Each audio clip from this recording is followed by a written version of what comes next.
महाबंडलेश्वर संजय राऊत यांनी माननीय नरेंद्र मोदीजी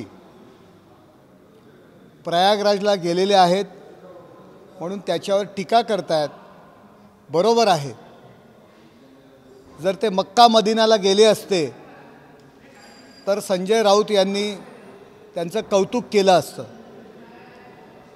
मक्का मदिनाला गेले नाहीत म्हणून संजय राऊत त्यांच्यावर टीका करतायत। मला त्यांना एवढंच सांगणं आहे की हिंदुत्ववादी कार्याला गेल्यामुळे आपल्यामध्ये जर जळफळाट होत असेल तर तुम्ही तो आपल्यापुरता ठेवा। अहो, मतांची लाचारी करण्याकरता, मायनॉरिटीच्या मतांची लाचारी करण्याकरता कुठल्या स्टेप्सवर तुम्ही आलेला आहात? नरेंद्र मोदीजी जर प्रयागराजला गेले आहेत तर तुमचा प्रॉब्लेम काय आहे? तुम्ही जा ना मक्का मदिनाला। तुमच्या आयुष्यात आता तेवढंच राहिलेलं आहे आणि अल्पसंख्याकांची मतं घेण्याकरता संजय राऊत अशा पद्धतीने टीका करतायत। ते महाबंडलेश्वर आहेत, त्यांच्यासाठी ठिकाण मक्का आणि मदिना आहे।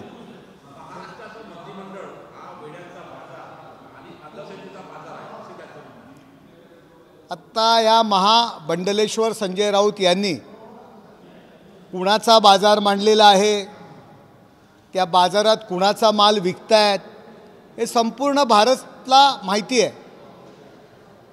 बारामतीकरांचा माल उद्धव ठाकरे रूपी व्यापाऱ्यांकडून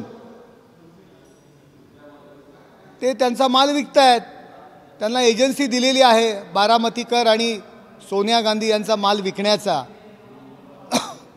आणि या माल विकण्यामध्ये त्यांनी उभाठा गटाचा अगदी रस्ते का माल सस्ते पे अशा पद्धतीचा त्यांनी जो बाजार मांडलेला आहे, जे ठेले घेऊन बसतात रस्त्यावर, तशी अवस्था उद्धव बाळासाहेब ठाकरे गटाची संजय राऊत यांनी केलेलं आहे।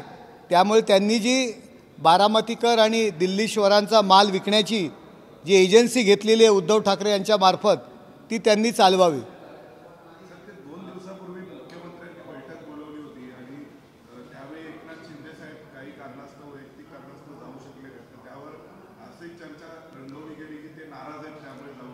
हे बघा,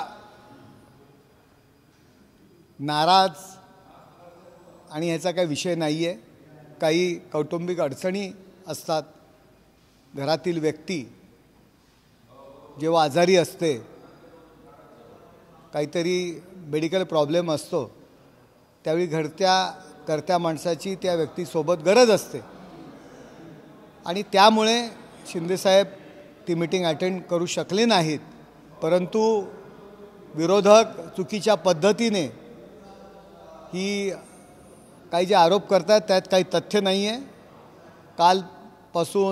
कालसुद्धा त्या दिवशीसुद्धा संध्याकाळी त्यांनी बैठका घेतल्या, कार्यक्रमांना हजर राहिले।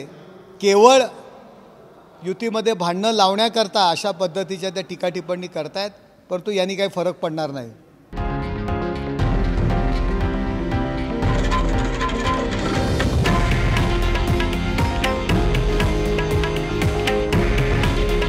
हे आहे देशातील नंबर 1 न्यूज नेटवर्क आणि आपण पाहत आहात TV9 मराठी।